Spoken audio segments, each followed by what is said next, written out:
On, good people?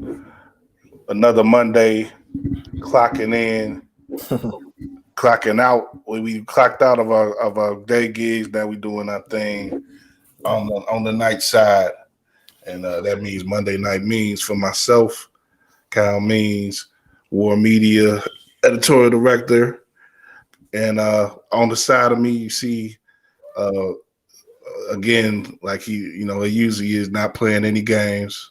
The bad man himself, Joe Tanksley. What's going Uh, on? yeah, man, what's going on? Riding with me, riding shotgun with me this time. Drew, I gave Drew the day off, but he's actually gonna be on with me tomorrow. I'm doing a little different this week, doing like two Monday night mean shows essentially. I'm doing one on a Tuesday, so it's gonna be Monday night means on the Going Tuesday. up on a Tuesday. Yeah. All So right. I'm doing because I'm kind of spreading out some things, some things that I want to get involved with this week, and taking it easy with the usually do the Runner with War shows on Tuesday, but take it easy with that this week. But tonight we got a pretty good show lined up. Along with Joe, we're gonna talk some football, some Bears stuff. I ain't gonna go too deep on the Bears this week, but some Bears, some NFL, and I got a couple guests. Of course, one that's should be familiar to you. My man Chris Pennant is gonna come through at the top of the hour to talk about. He went out to New York and saw the Bulls live in both of their games last week against the Knicks and the Nets. So, Okay. definitely want to hear him talk about that trip. And he may be a good luck charm for him. They was able to pull out both of them games. So, we have to. We might have to get a budget up and start sending them out to all the road games or something.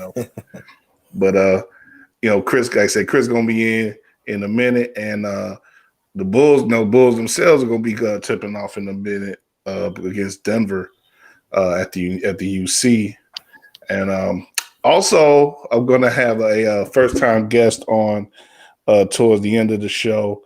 About 7:30, a writer for covers the Mets for Sports Illustrated and their online network, Mr. Pat Regard. Oh, let me make sure I get this right. Wait, let me get this. What happened to this page?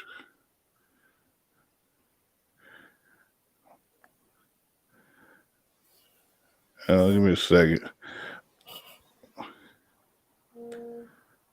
Yeah, Pat Ragazzo. Pat Ragazzo is going to be coming on with us. Like I say, towards the end of the show, he covers the Mets for Sports Illustrated. The Mets went wild with their free agent signings before the lockout.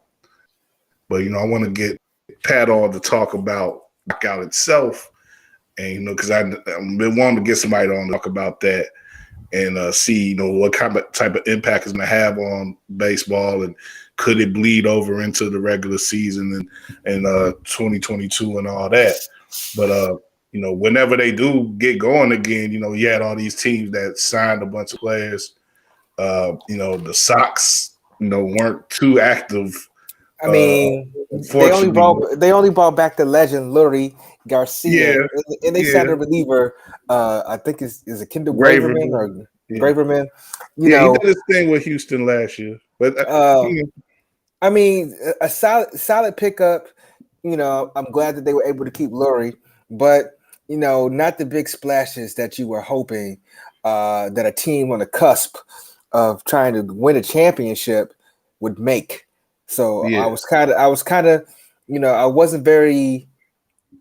What's the word? As a Sox fan, a diehard Sox fan, I wasn't very moved by any of the things that they did. Right, they didn't light up the hot stove as it is so far. I don't know how much time there's going to be after the lockout to sign others, but when you look at teams who did put in a lot of work, like I said, the Mets, like the Rangers, a couple other teams, mostly teams. The Rangers went ahead. I thought the Rangers were a lot further away But they are, but they with the additions that they made, though, they made some big boy additions, yeah, man, which kind of caught me off guard a little bit. yeah. So I mean, that's I'm like some asked Pat about that too. Like what, of course, there's the money, but some of these big name players like the Rangers, like you look at a cat like Marcus Semien. I know a lot of people wanted to see him possibly come back to the White Sox, but he goes down to Texas, and I say you as good as they better as improved as they look right now. I still don't know if they're going to be on the level of the White Sox or the Houston or those type of teams going forward. So it's on him, man.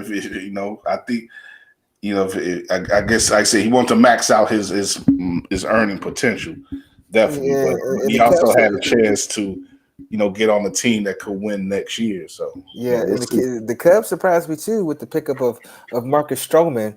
Yeah, well, the Cubs I'm is a I'm a similar big fan. I'm situation. a big fan of Marcus Stroman, so I'm Yeah. happy he's in Chicago.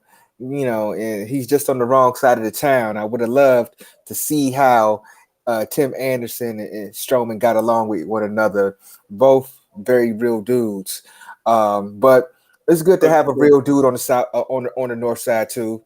And so, but I was surprised by that move by the Cubs as well. That's a similar situation where the Cubs are a team that's far away, supposed to be rebuilding, but they put some money up. They got him, got that guy Clint Frazier, a couple other guys. So yeah, they still may be in the market for some other folks too. So we'll see how it goes. But like I said, that's coming up later in the show. But let's start out. Like I said, get this Bear stuff. Get out from this Bear stuff. You were able to attend the game yesterday. I could have, but I was, feeling a little bit under the weather. I like a little stomach. I mean, I don't blame Stomach you. issue. I don't blame Yeah. you. Yesterday was a nasty day to be outside and trying to navigate through the parking lots and trying to get into Soldier Field in that Yeah. nasty weather if you wasn't feeling 100%. So I totally understand. And then, watching the actual game and seeing the product on the field, it wouldn't have made you feel any better. I know. I was worried I might have started early or something in the press box, especially after that start. But it's like it's obvious what's going on with the Bears. Like I said, that's why I don't think we need to really go too deep into it. They were reduced to having Dalton out there starting. He gives up 4 interceptions. He pretty much gives the sort of signature Andy Dalton performance that we would have reason to expect at some point he would give. And Arizona took advantage of it. I thought Arizona was sort of iffy at certain points in the game. They definitely were. Yeah. Watching the game live, the Bears definitely did not help themselves out. And with a team like Arizona, you definitely can't make the mistakes and turn the ball over. They have the record that they do for a reason. Now they're 10-2, but they don't make a lot of mistakes and they execute very well. I think and Kyler Murray, he's turning out to be a special player. DeAndre Hopkins, we saw on his one touchdown, he made a phenomenal play. Jalen Johnson was literally draped all over him, and he was still able to come down with the catch and get the touchdown. So they have some special players on offense. But with that said, it wasn't like Kyler Murray and DeAndre Hopkins and those guys were carving the Bears up. And I think the weather did have something to do with it, but this game was not on the defense today. It was not that day, I should say, yesterday. The game was not on the defense. The story of the game is the four interceptions. The first one, he threw the ball to Jakeem Grant, who's starting to have a bigger role in the offense, and he's starting to get a few more targets in the game. And we saw that, before Justin Fields went down with his rib injury, that Jakeem Grant was becoming a bigger part of the offense. But one goes off his hands and goes to the defender. The Cardinals get the ball in plus territory. The next one was one interception by Budda Baker. The ball gets thrown to Cole Kmet. It bounces off his chest and lands right into Budda Baker, and he returns at 75 yards into plus territory. And then there's another one. I don't know what he was looking at, but he just threw it right to the guy. And then the last one, intercepted by a defensive lineman, number 94, made a phenomenal play covering the screen pass. But at the same time, it's a screen pass. You don't really see too many bad interceptions like that on screen passes. And so Andy Dalton had a bad game. Two of the interceptions were on the receivers. The other two were completely on him. And when you turn the ball over 4 times that easily, it's going to be hard to win against any team. So apparently they scored 23 points off of those turnovers. Mm-hmm. So, if you get 23 points off of turnovers, you able to beat the Bears in just about any week. It just happened that this week it was just enough to beat the Bears because they actually scored 22 points, which is almost something to clap about. You know what? I mean, here's the thing, though. I think even though I never got the sense that besides David Montgomery, doing what he did, he played very inspired football. David Montgomery, he played like a beast. He was hard to tackle, coming out the backfield. He was able to catch some swing passes and some passes out in the flat. He really had a complete game. I think he was over 140 total plus yards. He was really good. He was the only thing that the Bears were able to get going on offense. It kind of reminds you of the old Matt Forte days when it's just give the ball to Matt Forte, and that's all the Bears could really do. And that's kind of what it seemed like. This kind of game. David Montgomery had a Matt Forte-like type of game. But I never really got the sense that the Bears really got into the rhythm that they needed to establish on offense to really make it a competitive game because of the turnovers. I do think that the weather affected both teams, but the Cardinals, were able to. What's up with this though? Like I say, the weather. People want to talk about bear weather and everything. No such thing as bear weather. Yeah, that's a myth, and it only works. Newsflash. It only works when the Bears are good. Yeah. Most of the players on the Bears come from sunny areas. They go back to sunny areas in the off season. They don't like being in the cold either. Sure, but I mean, it works when they're good though. When they have good, aggressive, athletically inclined players, that's when they can. But the thing about like you say, most of the players are from the South and Texas and places like that, so it don't matter. But what I'm getting to say is that the weather really wasn't an issue. It wasn't an issue for Arizona. Just I don't know who thought because they play in a dome and whatnot that they wouldn't be able. I will say that the Bears in that weather either. I will say Kyler Murray did have a couple times difficult times gathering the snap, and they dropped it, but those mistakes and miscues they were able to overcome, and it was not a lot more minuscule compared to the 4 interceptions thrown by Andy Dalton. So you're not getting that type of stuff from that team. Right. That's why they're 10-2 now, because they don't kick themselves in the behind, and they make plays like when Connor was able to make that one-handed grab. They make they make chicken salad out of chicken shit. Where the Bears just have chicken shit all day. So right, and that's the thing. I think for me, it was very easy to see from the press box that the Bears offensive line was able to push and move the Arizona Cardinals defensive line off the line of scrimmage, and So you thought they looked better? I thought they looked better. Run blocking. I don't understand why they do this, but it always seems like when they get something like a bread and butter play type going, they start going away from it, and they don't go back to it. They had a lot of success running off right tackle behind Larry Borom, and they had one play where they gave the ball to David Montgomery. He ran off right tackle and ends up getting 10 plus yards, and you don't see it again until the second half. I mean, that's ridiculous.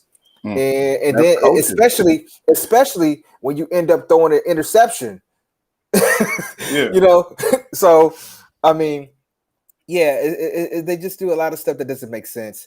And I was in the press conference, the post game press conference with Matt Nagy, and they tried to do a little bit of misdirection with the post game where they started. What's up with these technical issues and stuff that they have? And he out there with a walkie-talkie like he in the backyard playing with his friend. And that's the thing. Like, second straight game, this has happened at home. At home, and it's very strange. And then somebody, did ask. I forget who the reporter who asked, but they did ask, what's the deal with that? Pretty much, like, why does that keep happening?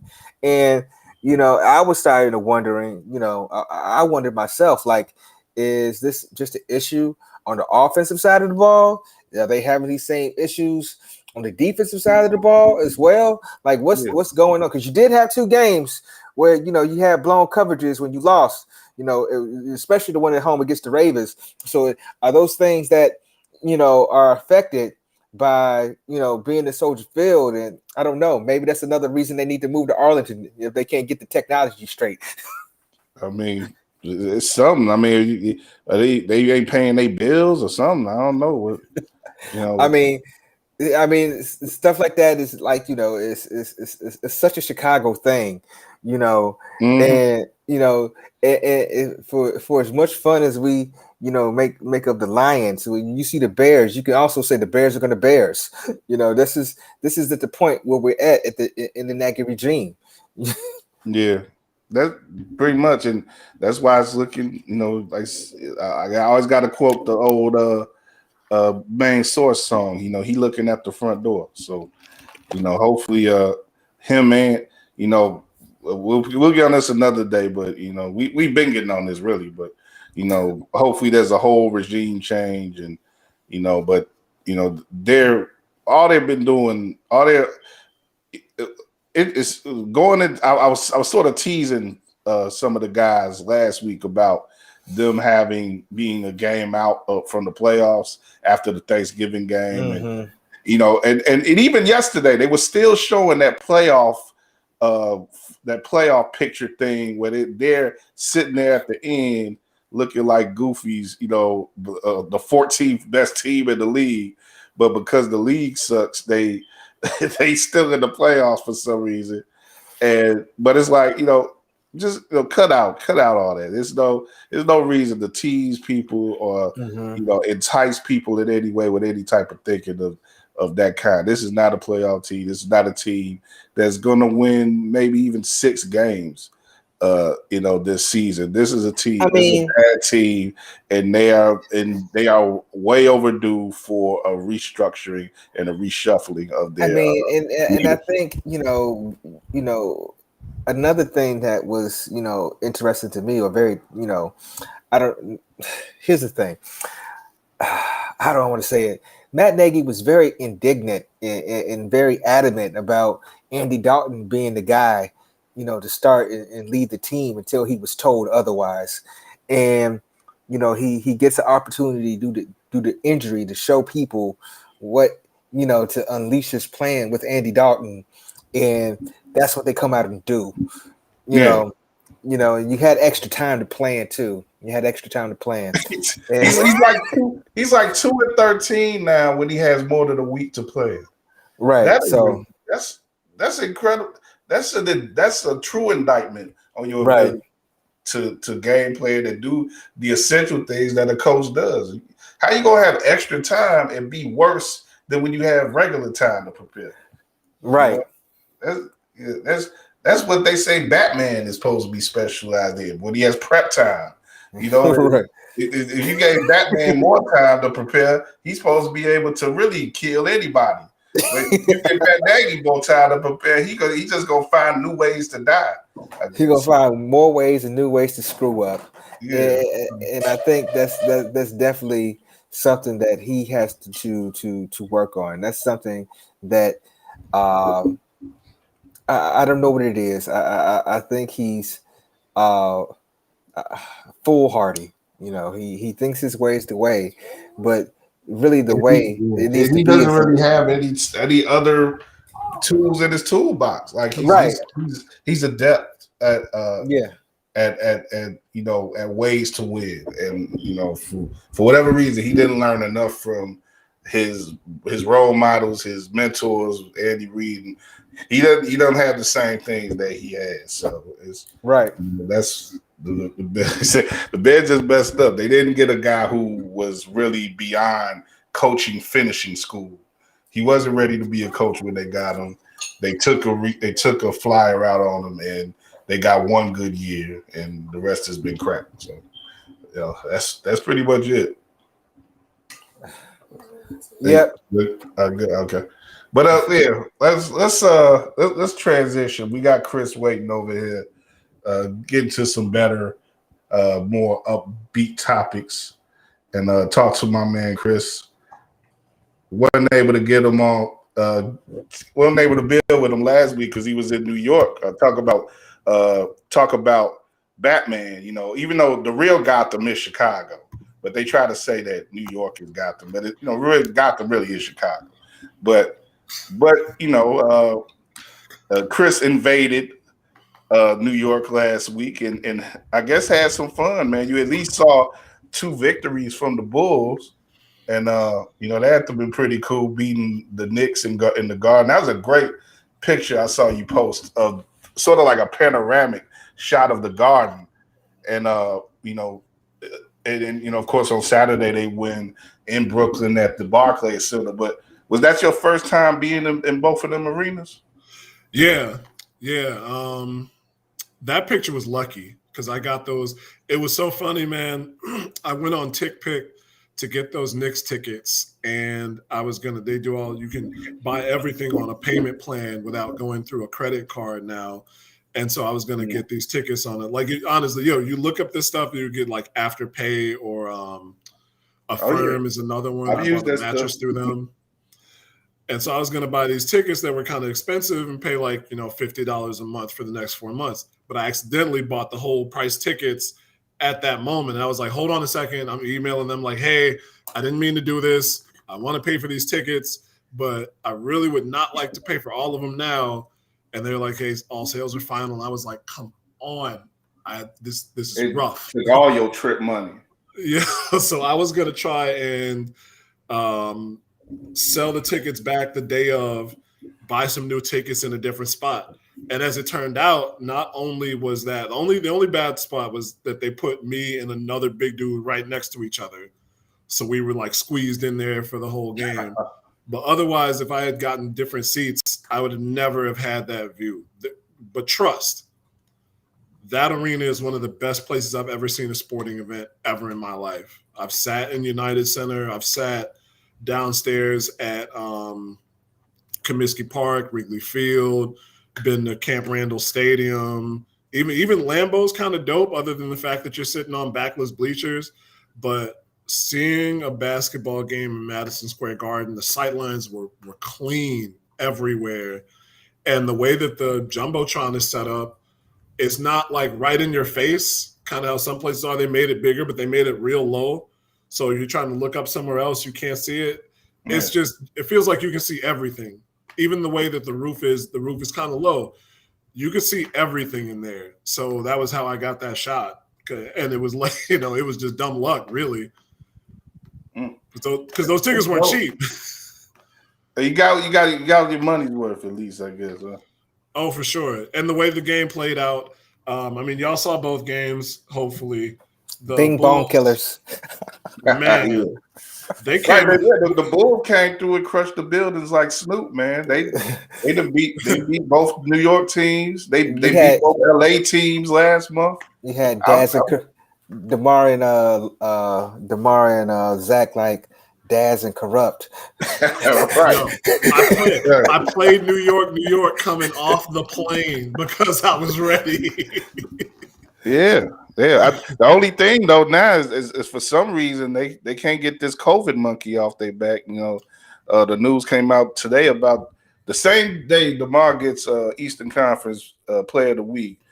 We find out that he's in protocols as well, so he's missing at least one game, they say, but it's likely going to be more. And you know that comes out off the heels of Javonte Green and then Kobe White, and of course, Vucevic was already went through protocols, and you know, I don't know what's that about, man, but I'm trying to not be worried about it, but it's not. I have my theories, but I'm not going to say them. Oh, well, I mean,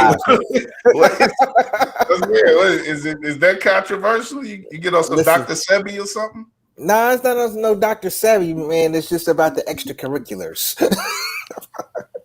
I mean, yeah. I mean, maybe they spent a few days in New York, man. Maybe they did some stuff that Chris, maybe you should have got into, man. I don't know. Hey man, I was just there. I was there to see those games, visit some friends, kicked it at a couple spots. But yeah, man, I didn't realize that DeMar got COVID too.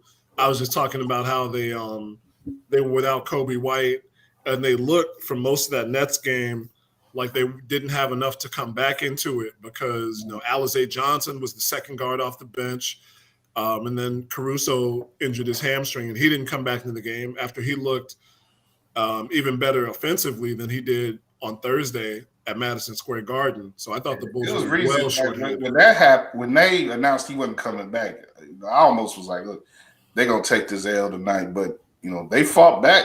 Like, that was a great effort that they made to stay in that game and eventually take it. They did. All those guys pitched in. Tony Bradley came off the bench, and, he's Tony Bradley. But they didn't ask him to do a whole lot. He had a couple of nice plays.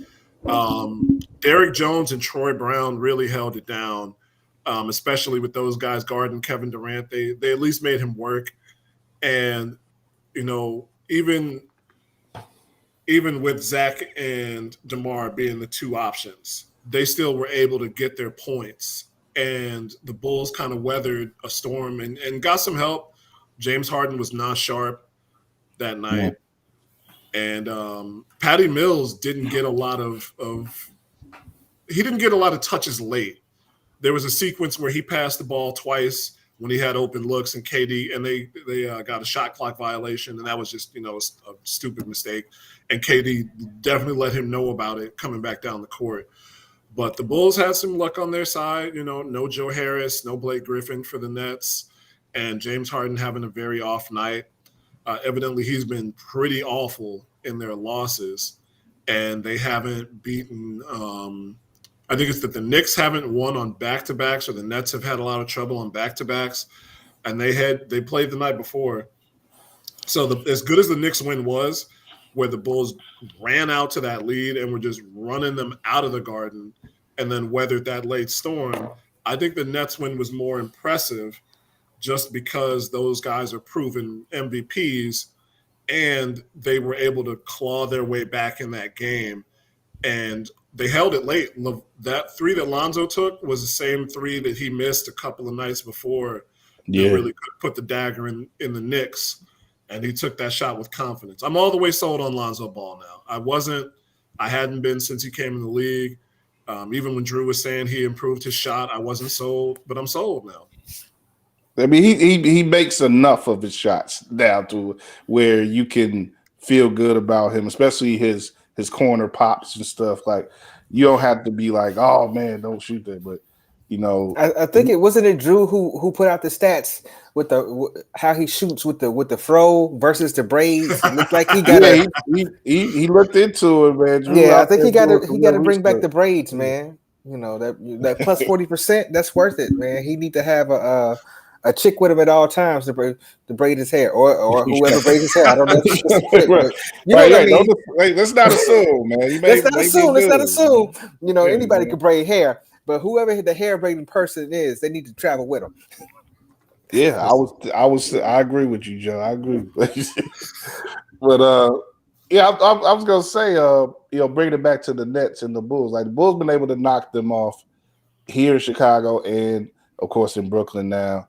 And we know that the Nets still aren't all together. And I don't know, they may not be all together for the entirety of the season, given what, Kyrie is, seen just to be in shutdown mode. He hasn't, he's been radio silent in recent weeks now, really not saying much of anything.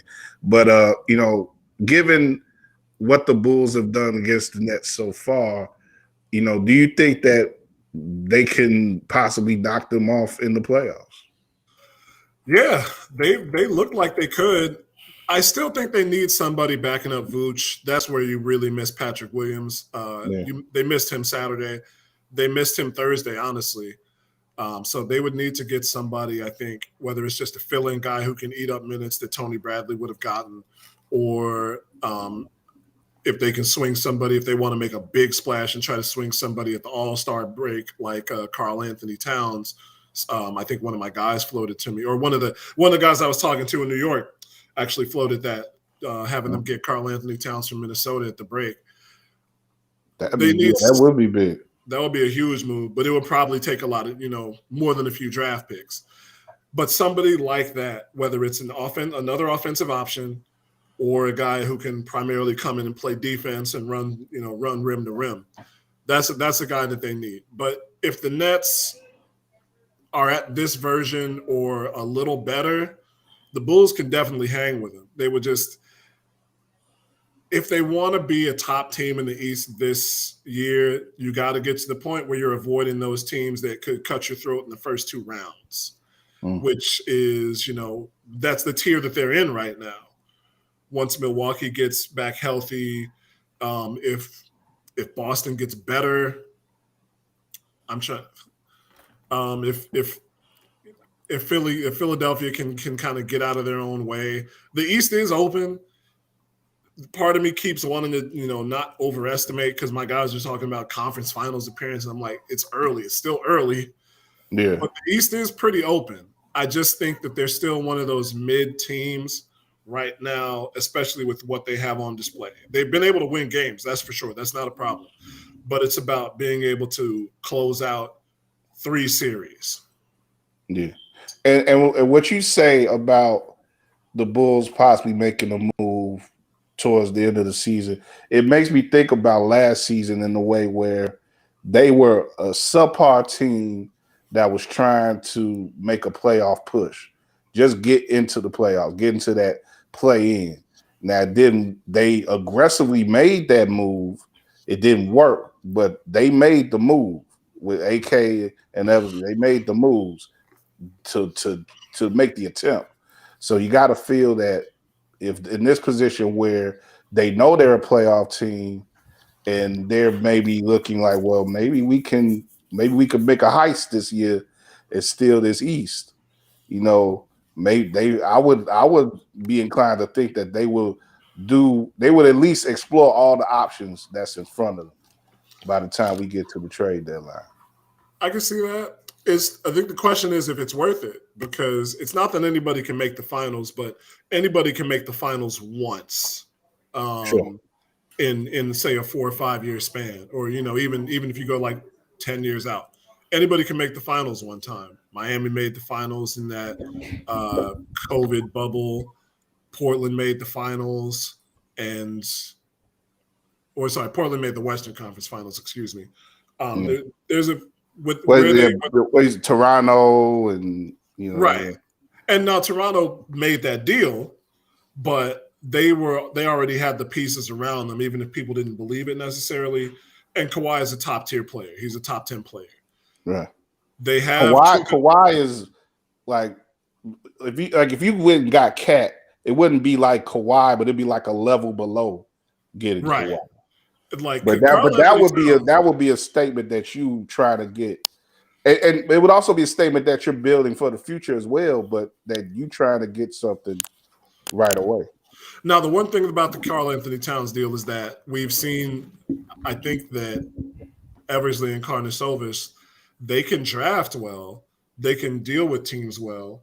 Yeah. So if Minnesota is asking for multiple draft picks or pieces that they already have or both, then it's a deal that you're less likely to make because we talked about this. I'm not a guy who scouts college talent, that much or even, down the road, but you don't want to give up too many draft picks if you can avoid it. It's not baseball or anything like that where you're giving up a farm system, but you don't want to give up future draft picks just to win now without being absolutely certain where the Bulls are right now that you can get to the finals and have a good chance to win it. So if they can get a deal for a guy like Karl Anthony Towns and it puts them in position to be far and away the best team in the conference, or at least say the second best behind, I'm still thinking Milwaukee's going to right the ship. Yeah. Then you make that deal. Could get in if you make the odds good, you can get into the Eastern Finals. Yeah. Yeah. And I mean, and you have a position. You want to be in a position to win the finals. Yeah. Because I'm the guy who wants to be competitive for a long stretch. And they're in a good spot for that. But there's guys who I know, or there's people who would be cool making the finals, having a chance to win the finals, and you swing for the fences right off the bat with that. I'm not that guy. I'm the guy who wants to be in a position to make the conference finals 5 years, 6 years in a row. Yeah, maintain that competitive edge. Exactly. It's easy to fall off with, like, if you look at the Rose years, they only really had about 2 years, and then they regrouped, arguably for 1 year, but they weren't ever in the same position after the injury. They say you never know what could happen in that regards with injuries or whatever, and so you want to have that stabilization there, that foundation there that really carries you for years ahead. So yeah, definitely, I agree with you. But Chris, Chris, this is what you get with Chris. We're running with WARR, definitely talking hoops, every week with us on that show. I'm glad to have you on a Monday here and talking. But right quick, what was one dope place that you went to in New York that didn't have nothing to do with the hoops and stuff? Man, there was a few. So I hit up this place called Pelicana Chicken. It seems like a chain restaurant out there because honestly, there's too many places for me to pick just one. Pelicana Chicken is fire. They have this spicy, crispy recipe chicken that basically they take. It's not like boneless. It's not like boneless wings. It's like they'll take a chicken breast or chicken thighs and just make almost nuggets out of that, but they're bigger than that. And that's some of the best chicken I've ever had in my life. It blows for all the people out there who talk about honey butter fried chicken for some reason that can kick rocks all the way down the road. This place is some of the best chicken I've ever had. Shout out to the people at International Bar on First Avenue down in the East Village. They were great to me. Chopped it up with some Knicks fans all through the night. Bing bong. They were good dudes down there. My guy Keith on the door. And my homie Fancy took me to this place called the Slipper Room, also down in Greenwich Village, called a burlesque show, and that's all I'm about to say about that. But if you go down to New York, you said the Slipper Room. I was like, the Slipper Room. If you go down to New York, hit the Slipper Room, midnights, Thursday, Friday, Saturday, all through the weekend. They'll take care of you. All righty. Yeah, man. Let me get my pen. Yeah, Joe owned it, man. Joe owned it. We go. Yeah, I'm gonna have to keep that in mind as well. Yeah, bro, man, it's a great city. There's no if Chicago gets to the place where the corner store stays open and you can buy a roll of toilet paper, a six pack of Sapporo or Stella Artois and a cell phone charger at like 1 a.m., then there will be no need for New York. But until then, that's the thing. And a burrito. And a burrito. No chopped cheese? No chopped cheese? I didn't get the chopped cheese, bro. Cheese, I messed up. I didn't get the chopped cheese. Yeah. That's the thing, though. I don't think they trust us enough here to have that many spots that late where you can do stuff like that, and especially get the 6-pack. Like Chicago. They don't want the type of problems. But man, we got a baseball guy coming up too in a few minutes. I want to get your opinion on a couple things on the baseball side too, because I know you big on the Sox and everything as well. Shout out to Minnie Minoso for getting no doubt on the Hall of Fame. Posthumously. Definitely long overdue. And we talked a little bit about free agency. Me and Joe did at the top of the show. I got a writer coming on who's going to be talking about quite a bit of that. And what's your thoughts on how the Sox have moved so far? They haven't done too much, but do you think they should have made more of a push on free agency guys before this lockout? I don't know, man. I really don't. I can't figure out which way the wind is blowing. Just because of the way other teams made moves, I figured the Cubs, the way that their organization was running, that they would be quiet. But instead, they picked up Marcus Stroman. That's a big pickup. Yeah. They let go of Wilson Contreras. Well, they didn't let go of him officially yet, but they picked up Yan Gomes, and the prevailing wisdom says that Yan Gomes is going to start for you, even at this point in his career. And so I thought that with that, the owners would feel secure enough in their position not to make deals. And this is the owners in general. I felt that they would not make deals before any kind of agreement had been reached so that they could save money, because baseball owners are avaricious. And yet that's what I was expecting too. Yeah. Right. And then all these teams are going out and picking guys up. Robbie Ray got picked up. The Mets got Max Scherzer. And the Sox just, Kendall Graveman is a good reliever, but it's not anything that's going to put them in a better position than they were in last year. And Jerry Reinsdorf, based on his history, is going to want to save bread. So I can't figure it out. I honestly cannot figure it out. It seems like they're putting a lot of stock in upgrading the second base position. Shout out to Vinny Duber, my people's over at NBC Sports. He put out a piece today where he basically went over every second baseman in the league and compared, it basically listed how realistic a chance that the Sox could make a deal or sign a guy who played second base at that position.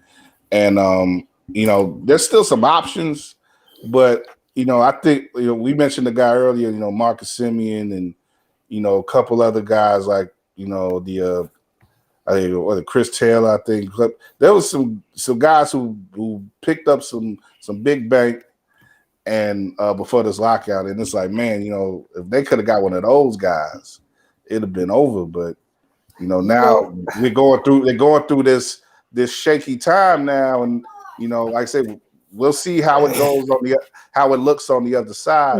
You know what? I was kind of hoping that the Sox would get Marcus Semien, but when you look at the money, the amount of money that he got and the age that he is, his career, in his career numbers, I wasn't that mad that they didn't overpay. Would it have solidified a need? Wouldn't they be excited to see it? 40+ home runs, but that amount of money for talking about the possibility. Like I said, we don't know. Like you say, his age, we don't know how long he could continue that. But he was an MVP guy, right? This year, That's true. It's not necessarily the easiest place to hit home runs, I don't think, even though there's been some big home run totals. But Marcus Semien's been that guy for a while. He was hitting home runs in the cavern that is the Coliseum out in Oakland. Yeah. And he looked like that guy when he was with the White Sox before they traded him. So He's a steady second baseman. The only problem is that he was struck out a lot that first year, and he's not the most short-handed guy, but he'll hold it down for you. He's a good get, even if he was going to get paid. It's a splash sometimes that they got to make. That's the thing with the Sox. They got to make the splash. They got to make the big splash to win another World Series in this climate. Right quick before I'm about to bring in Pat Ragazzo now. He covers the Mets, and they just had Baez. Do you think that Baez, who winds up going to Detroit, now he's in the same division? Go ahead. I was gonna say, do you think they should have been in the Baez business? Nah. I see you shaking your head. Nah, and there's no basis to that. That's just bias. That's bias. Nah. Joe, you agree? You know what? I think he would have been exciting for the fans to see. I think, as a diehard Sox fan, I did kind of have a soft spot for Javi Baez. I like the way that he plays the game. I like the flash that he has on the base paths, and the quick hands, all those things. But he just strikes out too much, and with the way this, the lineup is, you don't need a guy that's going to come up there and swing at the fences every single time. Sometimes all you need is a base hit. And that was my thing about Javi Baez that I did not like. Definitely. As I bring in Pat, how you doing, sir? How's it going, guys? Great How's to have everyone's you on. night going? Thank you. Yeah. Thank you so much for having me. I'm excited to be here. Thank you, man. Appreciate it. Pat Ragazzo, right? I was pronouncing that right? Perfect. All right, there we Yeah. go. I saw on Twitter you got the Sopranos background. I've been watching that. I've been watching the last season, Reese, the last few days. So I'm fluent in my Italian speak, as it were. So. That's just from the TV, dude. Come on. Well, I'm saying, you get a little swag when you watch the Sopranos. You're gonna start calling marinara gravy now. Right. Yeah. You gonna start eating penny alla vodka? Now, I actually don't do that. We don't call it. My dad's side is 100% Sicilian, and I'm half. My mother's Irish and Cuban. But we never grew up calling it gravy. My grandparents either. It was always sauce. But yeah, it's kind of split. And Sopranos still one of my favorite shows of all time. And you're in for a treat. It's a great ending. And I don't want to tell you guys. I watched it live when it happened. So you did? Okay. Yeah, this is about my fourth, fifth time through the show. So you don't want to know how many times I've watched it all the way through. I'm not going to disclose that here. Definitely. Too much. But yeah, Pat, man, we bring you in talking about Javi Baez, and it's interesting because he spent a short time in Queens with your team, but it was quite entertaining. I don't know, or I guess lively time there. He had some run-ins with the fans and stuff, not run-ins, but some discourse with the fans and all type of stuff there. But the Mets have been, they were very active before the lockout. The big money spending, Max Scherzer. And some other, I'll just have to run it down to me, but just what are your thoughts on how the Mets approach things, and some of these other teams like the Rangers, who not necessarily contenders, but spending a lot of dough, really, shaking up the system. My guy Chris here, we were talking a minute ago about our expectations that the owners would have been maybe tightening their belts or tightening their wallets before this lockout, but it really was the opposite of that. So what are your thoughts on how things played up before the lockout? As disappointing as it is to have a lockout now after all the fireworks we saw the last week or so, at the same time, I feel like it was great for the sport to have, everybody kind of racing as if it was the trade deadline to, sign players. And particularly, you mentioned the Mets and the Rangers, who were two of the most active teams and spent the most money in free agency, despite finishing with losing records last year. So I think it was great. A lot of the agents around the industry were telling me that they didn't expect some of the bigger names to sign before. But, while there are still some names out there who, maybe normally would have been scooped up if this was a normal offseason. They are going to have to wait, like Carlos Correa, Chris Bryant. But yeah, I mean, the Mets, their end of the season, you guys were talking about Baez, and I definitely want to talk about him a little more in a sec. But the Mets finished the season with a losing record after holding on to first place for 103 days. So they ended on a low note. Jacob deGrom was hurt. The offseason, they couldn't bring in any GMs, no presidents of baseball operations that they wanted. The Mets were just, the perception was that they were an unattractive destination. And it all kind of came to a head on Thanksgiving Eve, where Steve Cohen tweeted out in the morning how mad he was at Steven Matz's agent because they thought they had a deal verbally and that Matz was going to come back to the Mets, which, by the way, I don't think that was a good fit regardless, because even though Matz kind of figured it out last year with the Blue Jays, he didn't really have that good of a season until the end. He just got very hot down the stretch. He struggled with his time, during his time in Queens, and he needed a change of scenery. So I don't think coming back to the Mets would have helped him. In the same breath, that was just kind of it. I think Steve Cohen was like, all right, I'm flipping the script. I'm turning around the perception. And that's exactly what he did with those 3 position player signings on Black Friday. He splurged in his Black Friday sale. And they spent a total of $254.5 million in total contract commitment between the 3 position players, and then the Golden Goose more than a run to Walmart. Steve Cohen seems like a very active owner, and I know that he gets on Twitter a lot. How do the people, the fan base and just people in New York generally feel about him tweeting and saying those things like that?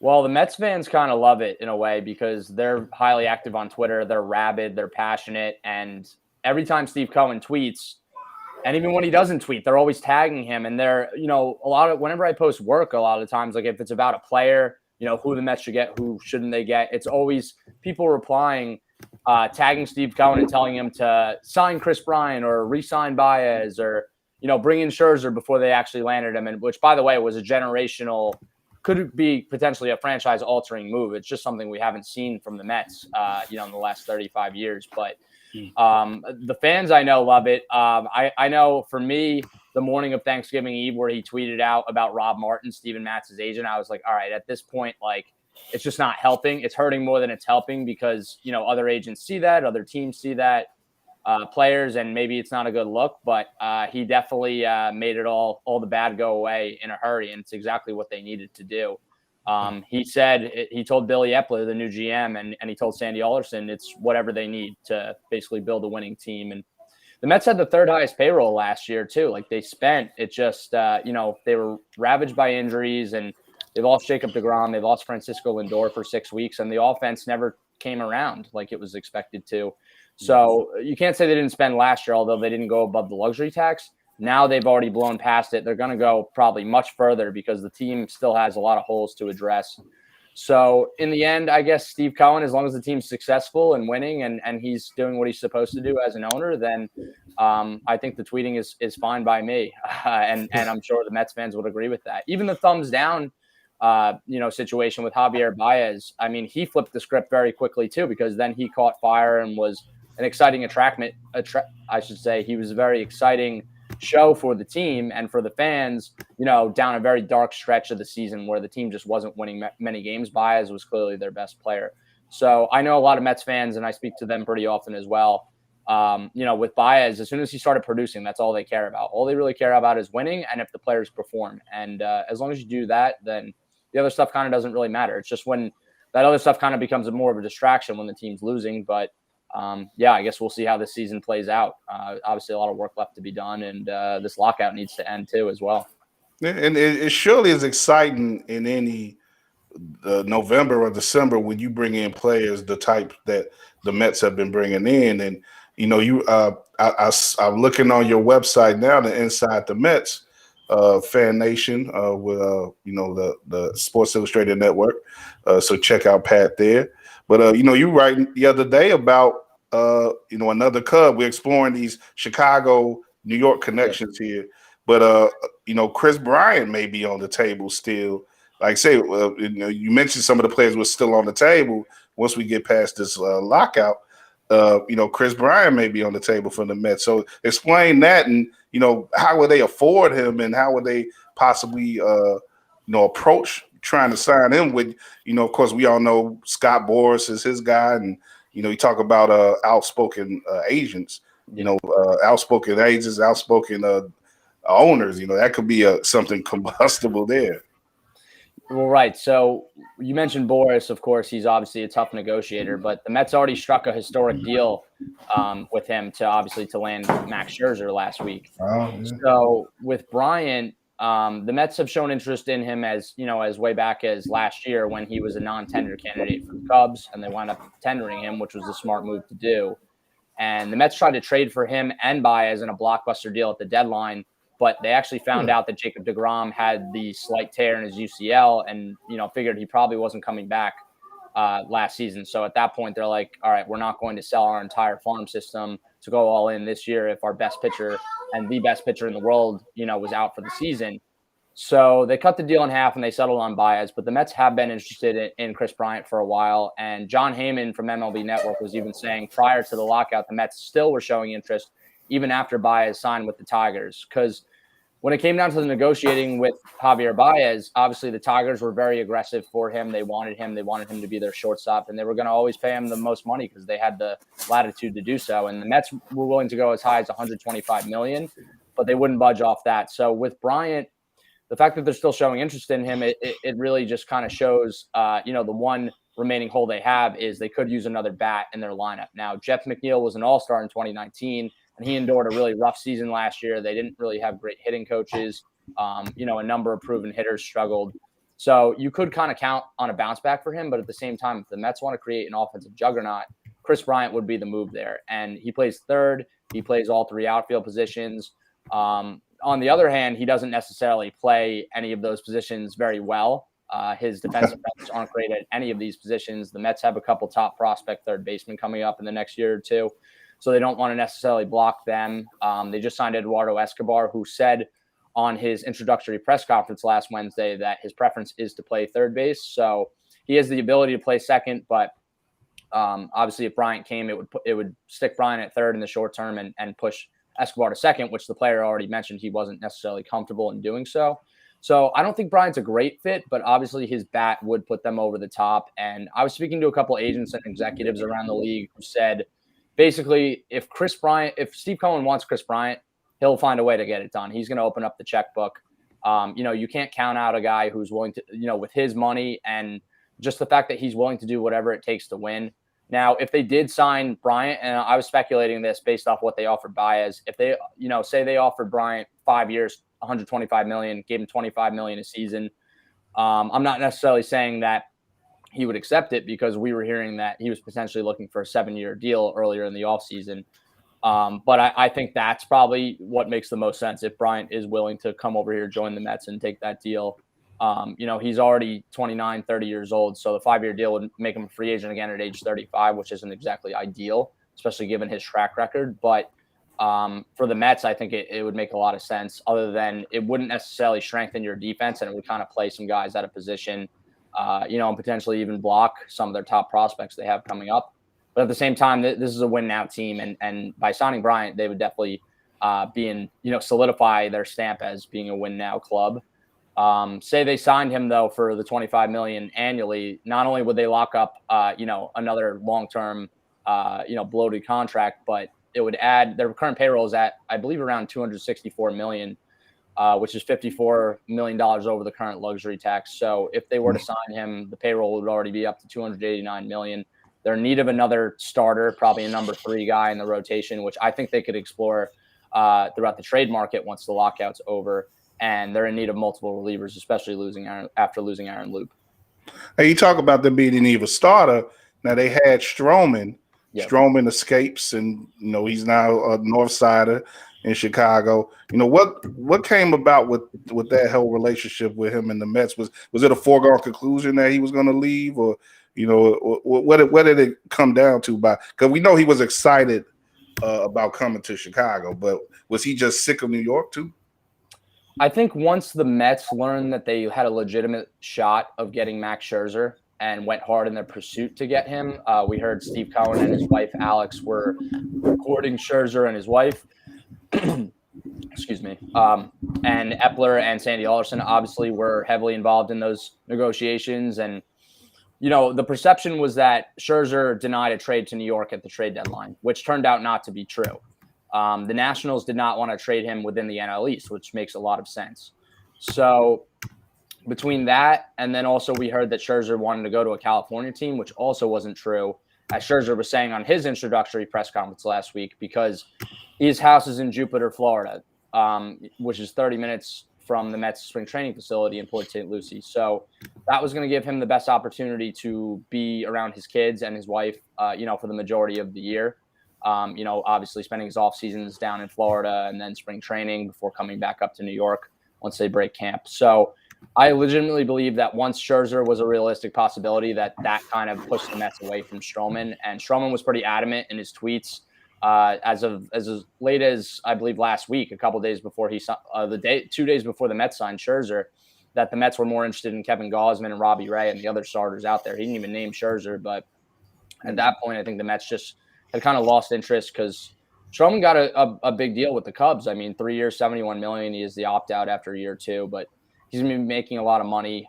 He's a very good starter, a great competitor. He doesn't necessarily go deep into games, but he came back after not throwing an inning in 2020. He came back and threw 180 innings last year, and made 33 starts, which is pretty impressive. But yeah, he's a bulldog. He's a workhorse. He's very athletic at fielding his position off the mound. I think he got snubbed for the Gold Glove Award this year.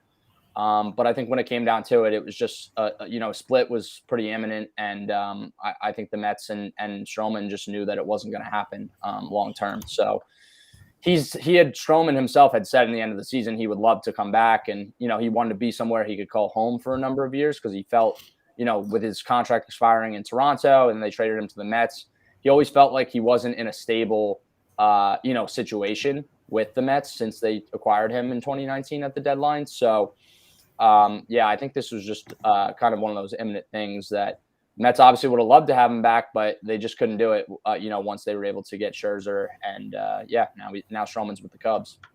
Yeah. Chris got to come off. We got to let Chris go. Thanks for joining me again, man. Like I said, you can follow Chris at Quandary Kitten right there, and definitely check him out with Running with WARR and all of our, on our WARR Media Network and everything. And we'll get up with you soon, man. For sure. Pat, I wanted to ask you one quick thing before I jumped off. Sure. If you could say within six or seven words, do you think that the beginning of the MLB season is going to be delayed, or if the season's going to be outright canceled?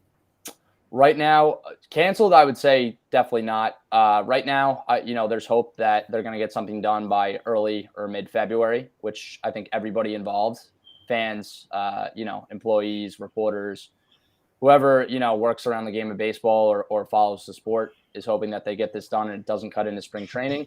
And just think what we just witnessed prior to the deadline with the free agent signing frenzy is what we're going to see once the lockout ends and teams are trying to make deals and, fill their holes and finish up their roster prior to spring training. So, yeah, I think everyone's pretty optimistic that, it's not going to cut into spring training games. Obviously, that's a possibility because you're not – at the same time, the players don't get paid until the regular season starts. And as long as, nothing cuts into the season, then I think we'll be okay. But, yeah, I think right now there's reason to be optimistic, but obviously it's not going to be easy negotiation. And, we all just kind of got to cross our fingers that it doesn't start canceling, first exhibition games and then regular season games.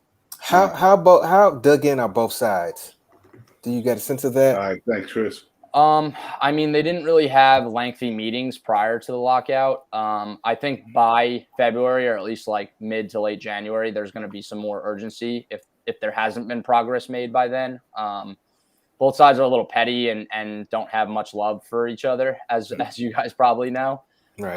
And, the players, I've heard a lot of the players' demands, whether it be earlier arbitration, earlier free agency, 12 teams make the playoffs out of the 30 versus the owners. So I don't think it's ridiculous demands, but at the same time, it's a touchy subject for both sides because it has long-term implications on the game and the players that are going to be coming through, in the future. So, I haven't really heard much traction as of yet, but I think by January, hopefully we're going to start hearing that things are heating up there and maybe they'll be moving towards a deal and an agreement by then.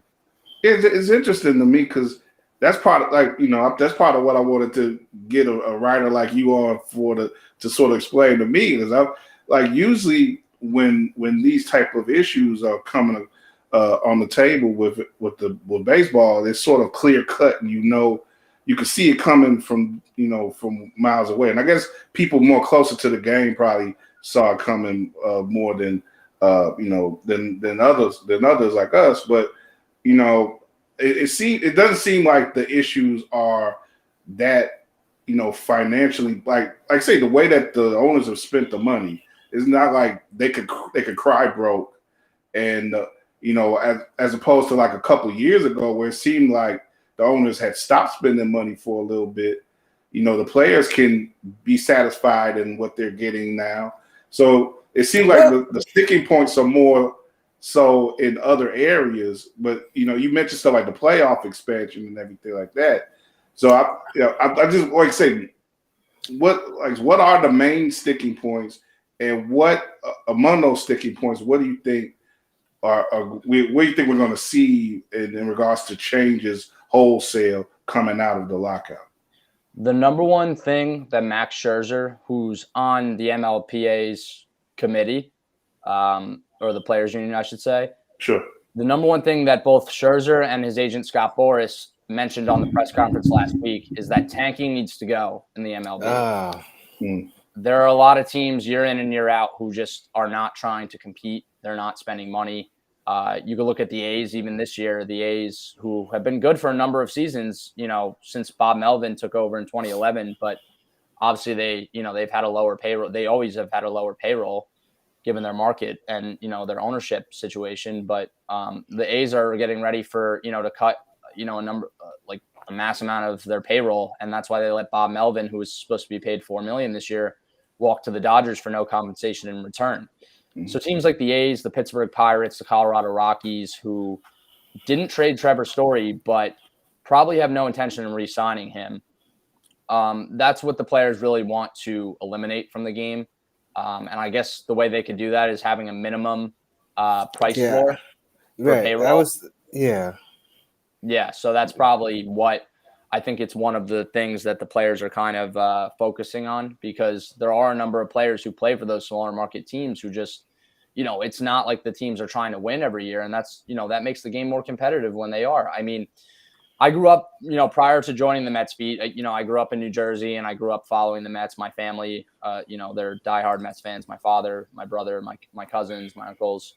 So, from those years, the Mets always used to spend. They're a big market team, even during the Wilpon era. But then, of course, Bernie Madoff, wound up, I think, the Mets owners, the former owners in the Wilpons, lost upwards of $700 million in their investments with Bernie Madoff, the largest white-collar crime in American history. And really from 2011, 2012 to up until Steve Cohen buying the team, the Mets really did not spend. And particularly the years of 2012 to 2014, the Mets just really were not spending much, and they weren't in a position to spend a lot. And it was just years where they weren't able to field a competitive team.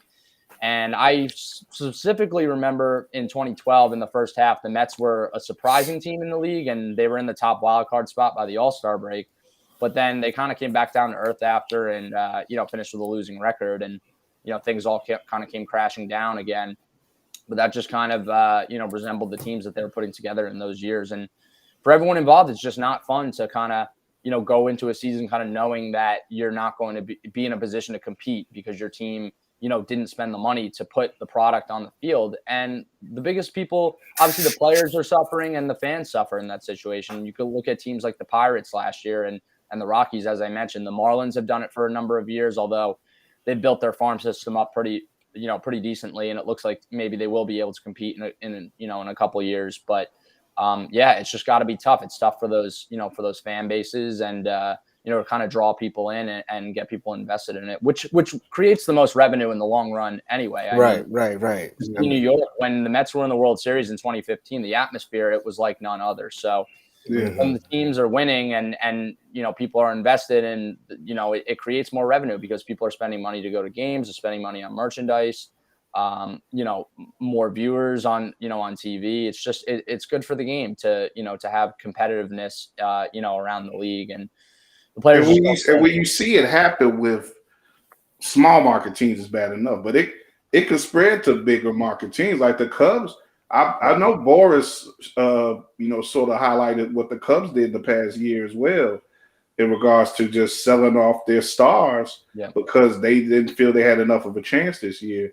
And that's the type of thing that it makes a lot of sense. They want to put the kibosh on that before. Because it seems like it's just this default setting that teams are getting into where, okay, we can't win now, so let's just flatten everything out and then, rebuild. Because, the Cubs did do that about 10 years ago, and the Astros did it, and a couple other teams have done it to certain success. And, but it's definitely understandable why the players and their agents and such would want to, kill all that.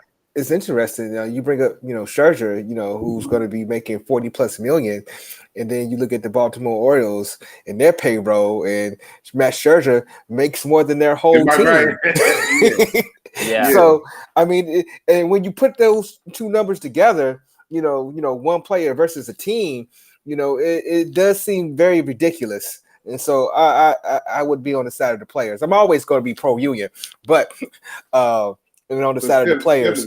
But that's Joe. That's what was like weird to me too about what's happened in the off season. This most immediate off season, where it's like again, the owners they were giving up their money again, and it's like, what are we leading to?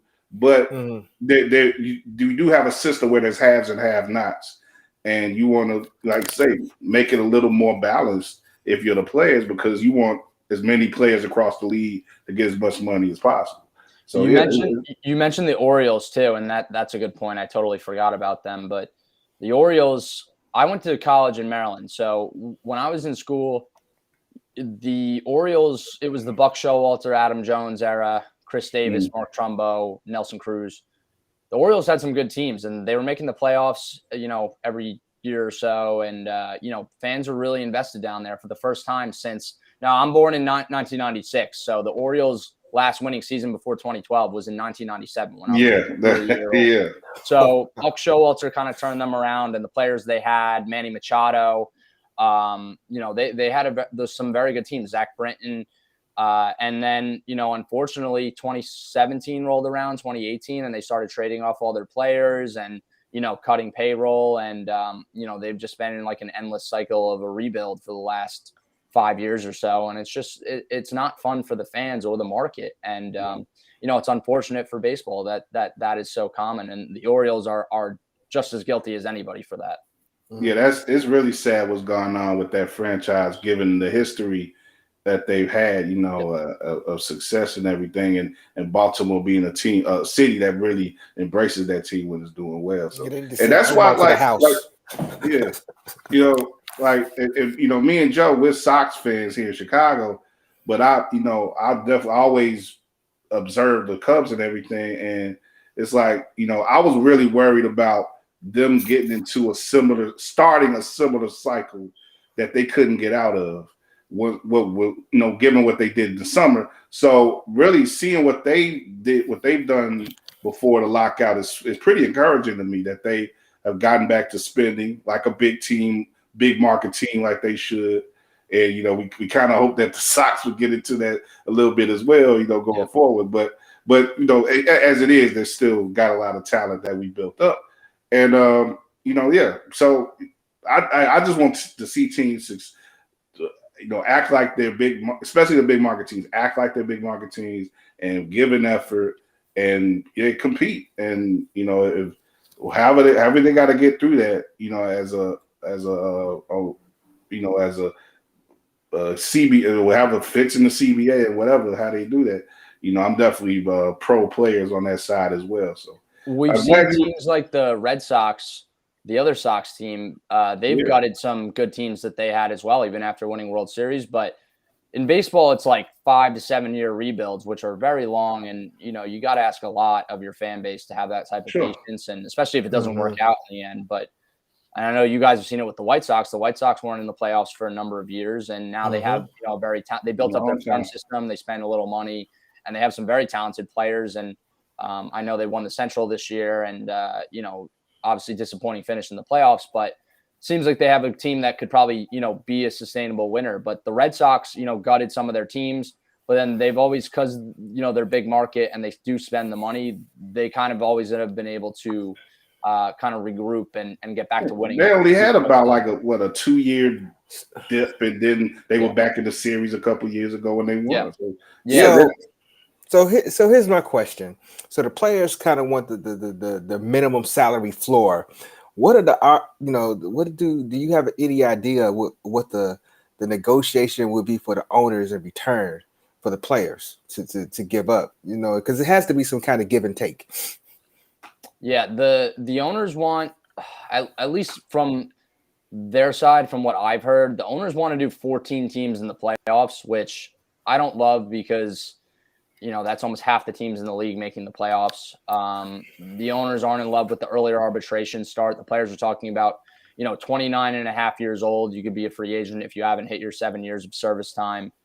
You look at a player like Aaron Judge, who he's going into his age 30 season. By the time he's a free agent, he's going to be about to be turning 31.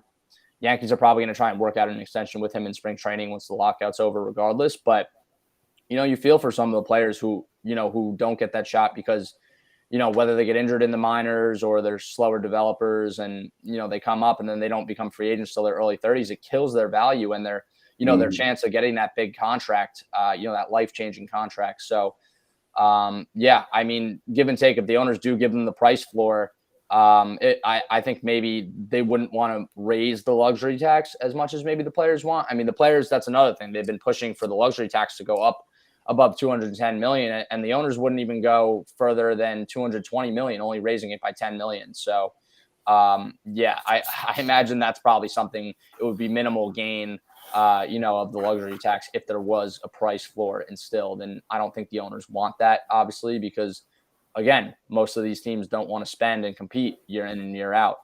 That's why Steve Cohen operating like George Steinbrenner is kind of a breath of fresh air to see the Mets kind of putting all their cards down on the table and spending whatever it takes to win, while also not, selling the farm and sacrificing their long-term World Series odds for short-term gain. That's a big emphasis that Billy Epler's put on, the team's strategy and direction since he was hired. He's said that basically word for word, to us, to all the reporters on my beat, that's also something that they have to keep in mind. And it's something that they should keep in mind. I mean, they don't really have a farm system right now. They need to build it up, but they do have some prospects, rising through the ranks, might be ready in the next year or two, who look like they could be stars. So it's an exciting time. And the Mets are about to have 6 top 100 picks because of the 2 I don't know why I can't say it. The 2 draft picks that you get for your players. Yeah, exactly. we all struggle with that. Yeah, but the QO, obviously, Syndergaard left for a higher offer, and Michael Conforto is going to leave for another team too. So the Mets are ready to get 2 second-round picks next year, and they're going to have basically 6 premium picks in the top 100, and that's another way to kind of build up the farm system, which they so desperately need to do.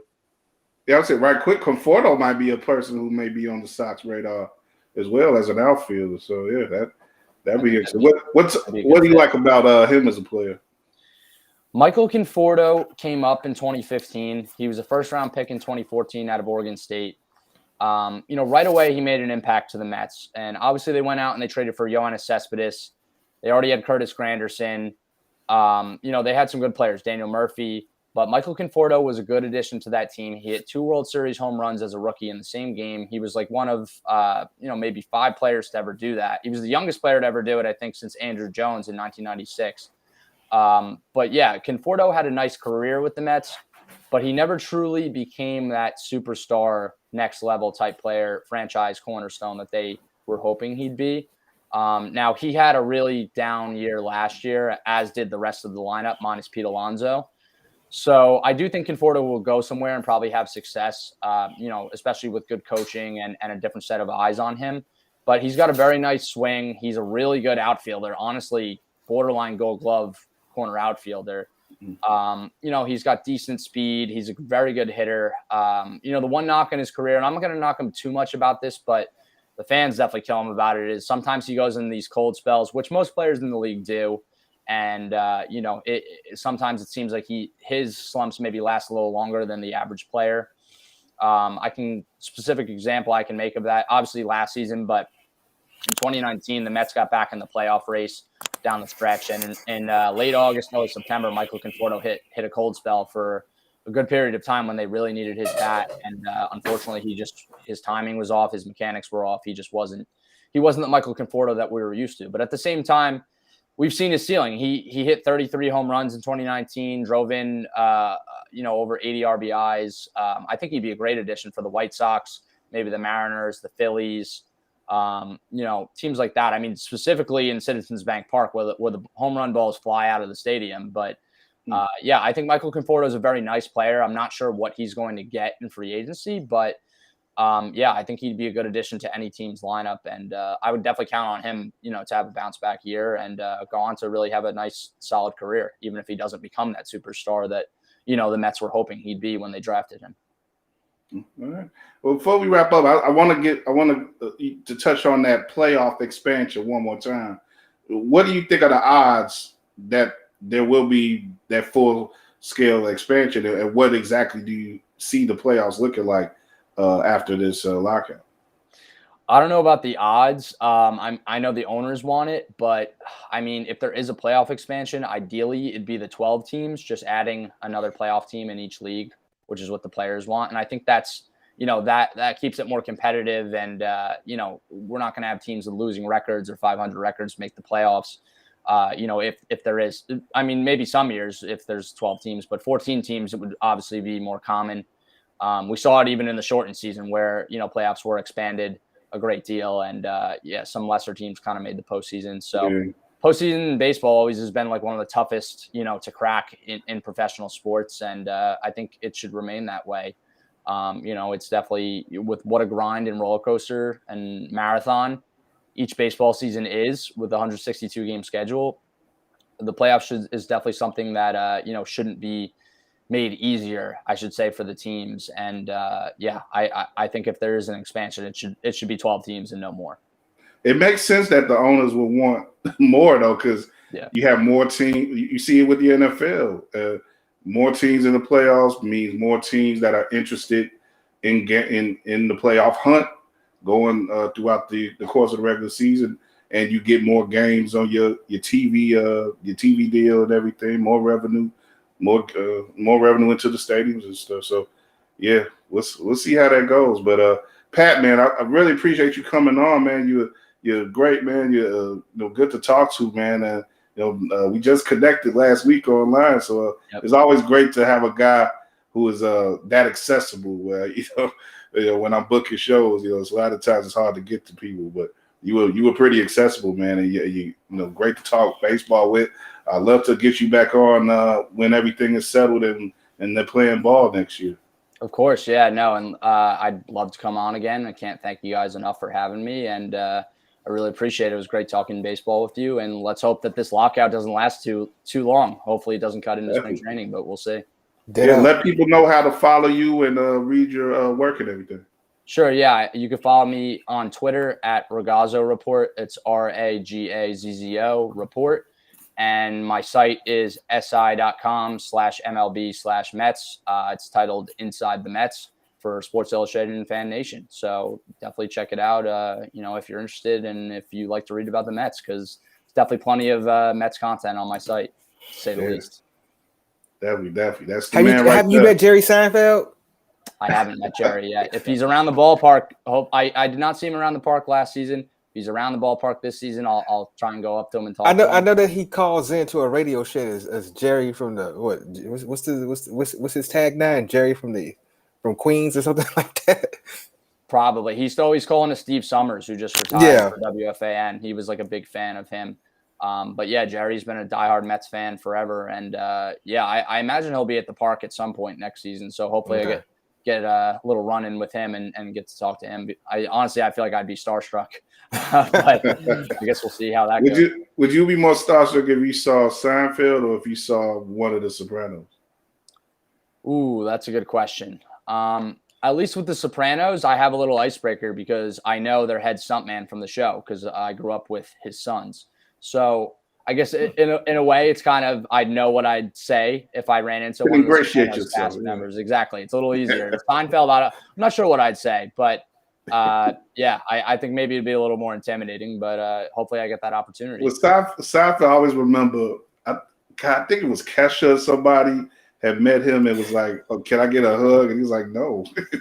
Like, so I would hate for you to be in a situation like that where you're trying to be friendly with Seinfeld. He just was like not feeling you. So I think that's happened to a few people, but I guess I'd take my chances with him just because he's Jerry Seinfeld. He's an icon. Sure, why not? Well, Pat, man, we had a good time with you, man. And like I said, Likewise. We definitely be glad to have you back. Enjoy the rest of your evening, man, and good luck with like I say, on that Mets beat.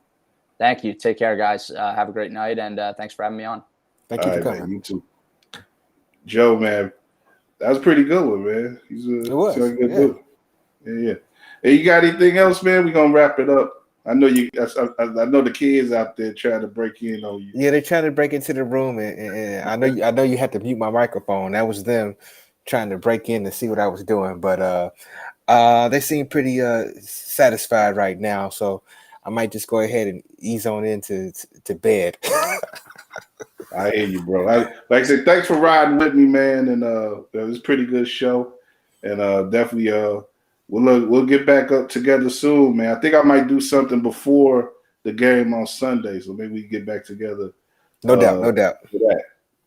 All right. That's Joe Tanksley right there. Follow him on Twitter and IG, as you see right there, Badman Tanksley, helping out with the coverage for WARR Media with the Bears and the NFL. And, of course, he co-founded all this as well. So, we always give him his props for the role that he's played in establishing what we do here. So, man, we, like I said, enjoy the rest of your evening, bro. I'm enjoying the rest of mine.